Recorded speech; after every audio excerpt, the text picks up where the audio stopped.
Hello friends, welcome to Learners Forum. So இந்த வீடியோவில் நம்ம இதுக்கு முன்னாடி பார்த்த கிறிஸ்டல் ஆசிலேட்டர் பற்றின டைப்ஸ் எல்லாமே வந்து நம்ம பார்த்தோம்.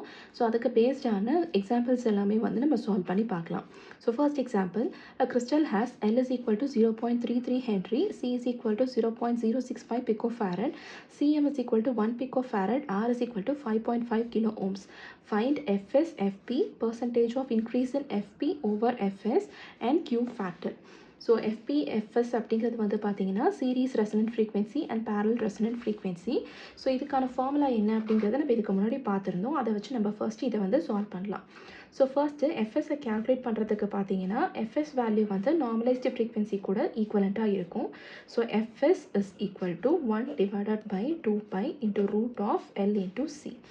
ஸோ வேல்யூஸை சப்ஸ்டியூட் பண்ணோம் அப்படின்னா 1 divided by 2π into square root of L value 0.33 into C value 0.065 into 10 power minus 12 என picofarad. ஸோ இதை சால்வ் பண்ணோம் அப்படின்னா 1.087 மெகாஹர்ட்ஸ் அப்படின்னு நமக்கு தேவையான எஃப்எஸ் வேல்யூ கிடைக்கும். ஸோ இதை நம்ம கேல்குலேட் பண்ணியாச்சு. நெக்ஸ்ட்டு எஃப்பி கேல்குலேட் பண்ணணும். ஸோ எஃப்பி ஃபார்முலா என்ன அப்படின்னா 1 divided by 2π root of L C equivalent. So இதில் C equivalent என்ன அப்படின்னு நமக்கு தெரிஞ்சிருக்கணும், which is equal to C into Cm mounting capacitance divided by C plus Cm. So C value நமக்கு என்ன கொடுத்துருக்காங்க 0.065 into 10 power minus 12, அது நம்ம ஞாபகம் வச்சுக்கலாம் ஏன்னா ரெண்டுமே நமக்கு பிகோஃபாரடில் தான் இருக்குது. into Cm value 1 divided by 0.065 plus 1 which is equal to 0.061 picofarad அப்படின்னு கிடைக்கும். ஸோ இந்த C equivalent வேல்யூவை இப்போ சப்ஸ்டியூட் பண்ணோம் அப்படின்னா நமக்கு என்ன கிடைக்கும் 1 divided by 2π root of L value 0.33 into C equivalent value 0.061 into 10 power minus 12. So இதை சால்வ் பண்ணோம் அப்படின்னா நமக்கு 1.121 மெகாஹர்ட்ஸ் அப்படின்னு கிடைக்கும். ஸோ எஃப்பி வேல்யூவையும் நம்ம கேல்குலேட் பண்ணியாச்சு. Percentage increase of FP over FS. So FS விட எஃப்பியோட வேல்யூ வந்து கொஞ்சம் ஜாஸ்தியாக இருக்கும். ஸோ எவ்வளோ பர்சன்டேஜ் இன்க்ரீஸ் ஆகிருக்கு அப்படிங்கிறது தான் நம்மளுடைய question. So percentage increase is equal to Fp minus Fs divided by Fs, which is equal to Fp value 1.121 minus 1.087 divided by 1.087 into 100%. So இதை சால்வ் பண்ணோம் அப்படின்னா 3.127% அப்படின்னு கிடைக்கும். So percentage increase of FP over FS is equal to 3.12%. And லாஸ்ட்டாக நமக்கு என்ன கேட்டிருக்காங்க, quality factor கேட்டிருக்காங்க. Quality factor Q is equal to omega SL divided by R. Omega S value நமக்கு தெரியாது. So 2π fs into L divided by R அப்படின்னு substitute பண்ணோம் அப்படின்னா 2π into fs value 1.087 into 10 power 6 into L value 0.33 divided by R value 5.5 into 10 power 3. So இதை solve பண்ணோம் அப்படின்னா 409.78 அப்படின்னு நமக்கு கிடைக்கும். ஸோ இதுதான் குவாலிட்டி ஃபேக்டர் Q உடைய value. Next question, UPPCL Junior Engineer Exam 2016 கேட்டிருக்க question. The crystal oscillator is a constant frequency oscillator due to and optionsல நமக்கு rigidity, vibrations, low Q value, high Q value அப்படின்னு கொடுத்துருக்காங்க. So crystal oscillator பொறுத்த வரைக்கும் stability is always closely related to quality factor which is Q. So high Q factor இருக்கிற crystal oscillator நம்ம consider பண்ணிக்கிட்டோம் அப்படின்னா so இது வந்து it oscillates at constant frequency because it produces oscillation only when it is near to the resonating frequency Fr. So high quality factor இருக்கும்போது நமக்கு constant frequency oscillations வந்து கிடைக்கும். எப்போ அப்படின்னா ரெசனன்ட் ஃப்ரீக்வென்சிக்கு நியர்பையில் இருக்கும்போது. ஸோ இந்த Q வேல்யூ பார்த்தீங்க அப்படின்னா இதனுடைய ரேஞ்ச் வந்து 104லேருந்து 106 வரைக்கும் இருக்கும். ஸோ இந்த கான்ஸ்டன்ட் ஃப்ரீக்வென்சி ஆசிலேட்டர் எதனால் கிடைக்குது? நமக்கு ஹை குவாலிட்டி ஃபேக்டர் Qவால் கிடைக்குது. ஸோ ஹை Q அப்படிங்கிறது நமக்கு ஆப்ஷன் 4ல் இருக்குது. இதுதான் நம்மளுடைய கரெக்ட் ஆன்சர்.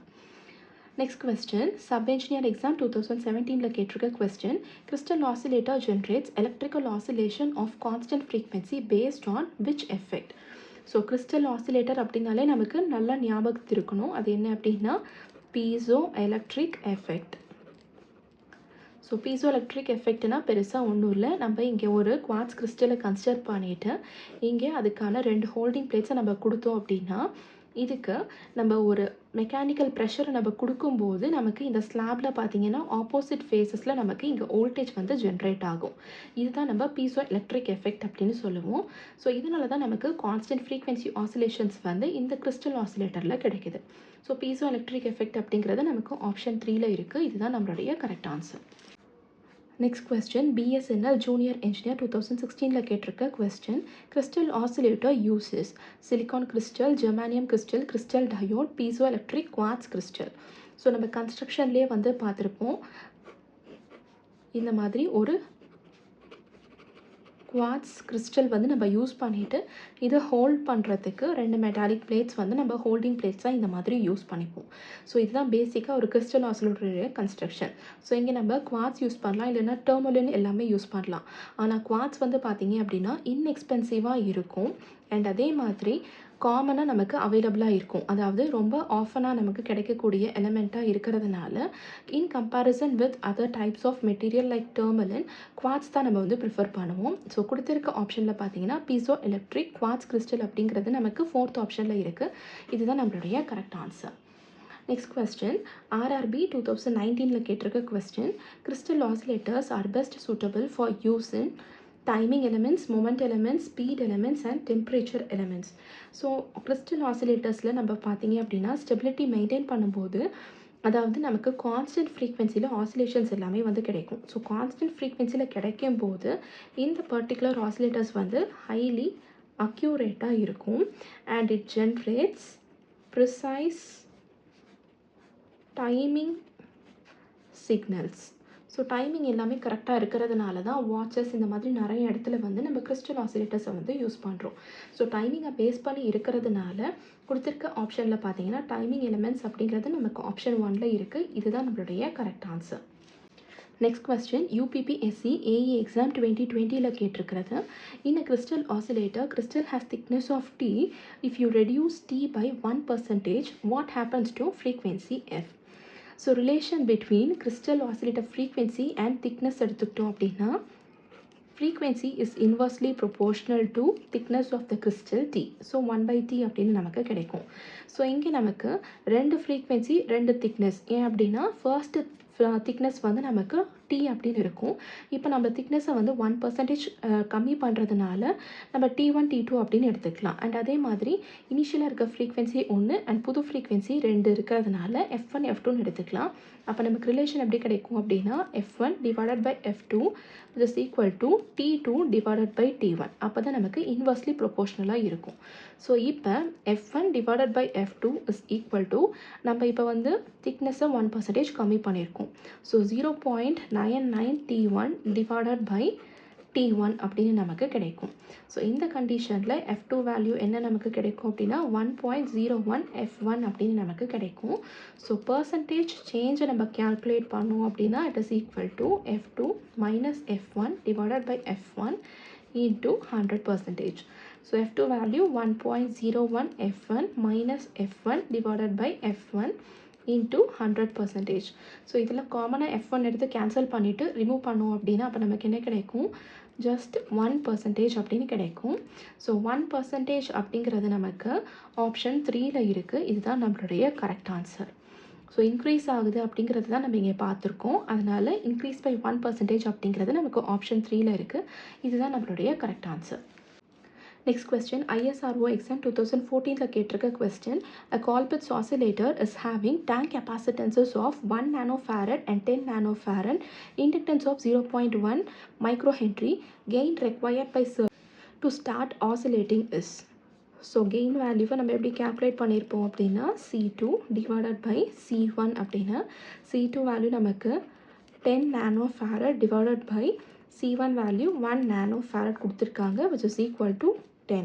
ஸோ கொடுத்துருக்க ஆப்ஷனில் ஆப்ஷன் 1 தான் நம்மளுடைய கரெக்ட் ஆன்சர்.